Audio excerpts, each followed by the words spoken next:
Hello friends, welcome to serials Adda. Friends, ఇక రేపటి కథలో అయితే ఆనందిని గడపలోనే ఆపేసిన సునంద. ఇక ఆనంది షాక్ అయి చూస్తూ ఉంటే ఈ ఇంట్లోకి వచ్చే అర్హత నీకు లేదని అంటుంది. అసలు కథలో ఏం జరుగుతుందో, సునంద ఎందుకు అలా చెప్పిందో తెలుసుకుందాం ఫ్రెండ్స్.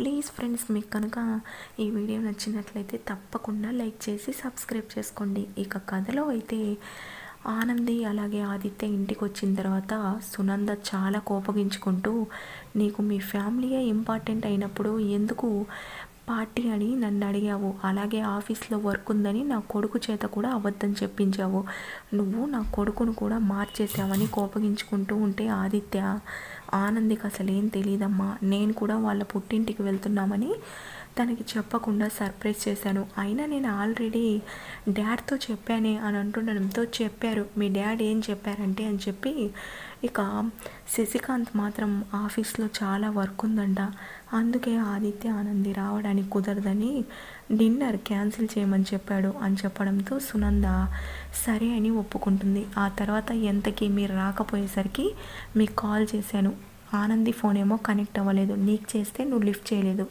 అందుకోసమే డ్రైవర్కి చేశాను, డ్రైవర్ ఫోన్ లిఫ్ట్ చేసి ఆనంది వాళ్ళ పుట్టింట్లో ఉన్నారని చెప్పారు, అప్పుడు నువ్వెందుకు అలా ఆఫీస్లో వర్క్ ఉందని అబద్ధం చెప్పించావు మీ డాడ్ చేత అని అంటుంటే, అయ్యో అమ్మ నేను అలా చెప్పలేదమ్మా, నేను ఆనంది వాళ్ళ పుట్టింటికి వెళ్తున్నారని చెప్పాను, కావాలంటే డాడ్ని ఇప్పుడే పిలిచి అడుగుతానని డాడ్ అని పిలిచి అడుగుతాడు. ఇక శశికాంత్, సారీ సునంద, నేనే అలా చెప్తే నువ్వు ఎలా అర్థం చేసుకుంటావనని అబద్ధం చెప్పానని అంటాడు. దాంతో సునంద, ఏంటండి మీరు, అయినా నిజం చెప్పుంటే నేను మాత్రం ఏం చేసేదాన్ని, మీ కారణంగా ఈరోజు ఆనందిని ఆదిత్యని నేను కోపగించుకున్నాను అని అంటుండడంతో, ఇక పర్లేదులే అమ్మా అని అంటాడు. దాంతో ఇక ఆనంది బాధగా ఉంటే సునంద సారీ ఆనంది అని చెప్పి అంటుంది, అత్తయ్య గారు మీరు నాకు సారీ చెప్పడం ఏంటి, అయినా మేము కూడా మీకు ఒక మాట ఫోన్ చేసి చెప్పాల్సిందిలేండి అని చెప్పి లోపలికి వెళ్తారు. ఆ తర్వాత ఇక సునంద అంతా ఈయన కారణంగానే అని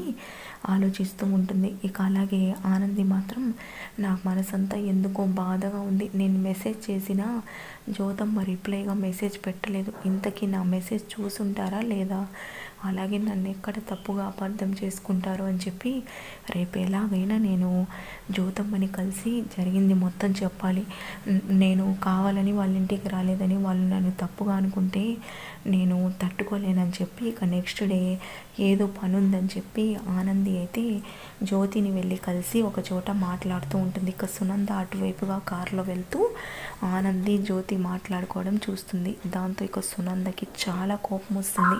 ఇక ఆదిత్యకు ఫోన్ చేసి ఆనంద్ ఎక్కడ అని అంటుండడంతో, ఏదో అర్జెంట్ వర్క్ ఉందని బయటికి వెళ్ళిందని చెప్తాడు. దాంతో నా కొడుకుతో కూడా అబద్ధం చెప్పి మీ జ్యోతమ్మని కలుస్తావా, ఈరోజు నీ సంగతి తేలుస్తాను అని చెప్పి ఇక మనసులో అనుకుంటూ ఉంటుంది. ఇక అంతలోనే ఆఫీస్ నుంచి ఆనంది ఆదిత్య ఇద్దరైతే వస్తారు.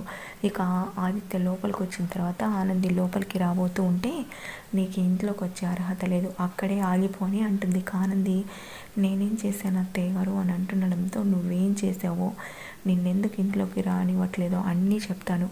ఆదిత్య, నీకు తనేం చెప్పింది, ఏదో వర్క్ ఉందని చెప్పి బయటికి వెళ్ళిందని చెప్పింది కదా, కానీ తను ఎక్కడికి వెళ్ళిందో తెలుసా, వాళ్ళ జ్యోతమ్మని కలవడానికి, అంటే భర్తగా నీతో కూడా అబద్ధం చెప్పి వాళ్ళ జ్యోతమ్మని కలుస్తుందన్నమాట, చూసావా తను ఎంత మోసం చేస్తుందో మనల్ని అని చెప్పి అంటుంది. దాంతో ఆనంది, అయ్యో అత్తయ్య గారు అలా కాదు అని అంటుంటే, ఏం కాదు, నువ్వు చెప్పింది అబద్ధం కాదా, ఏంటి ఆదిత్య అడగవా అని అంటుంటే, ఏంటి ఆనంది మా మామని చెప్పేది నిజమేనా అని అంటుండడంతో, అది ఆదిత్య గారు అని అంటుంటే, ఇంకా అర్థం కావడం లేదా అని అంటుంది.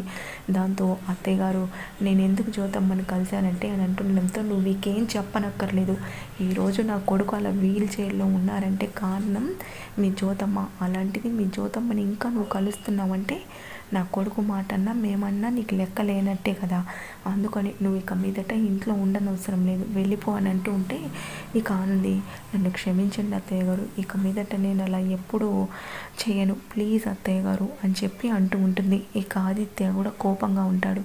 ఇక శశికాంత్, ఏంటి సునంద ఇంట్లోకి రానివ్వకపోవడం ఏంటి, ఏంట్రా ఆదిత్య నువ్వు కూడా చెప్పవేంటి అని అంటుండడంతో, ఇక ఆదిత్య, మామ్ ఆనందిని లోపలికి రానివ్వని అంటాడు. ఇక సునంద, అదేంటి నాన్న అని అంటుంటే, ప్లీజ్ మామ్, తను ఎందుకు అలా చేసి ఉంటుందో నేను అర్థం చేసుకోగలనని చెప్పి ఇక ఆనందిని అయితే లోపలికి రమ్మని అంటాడు ఆదిత్య.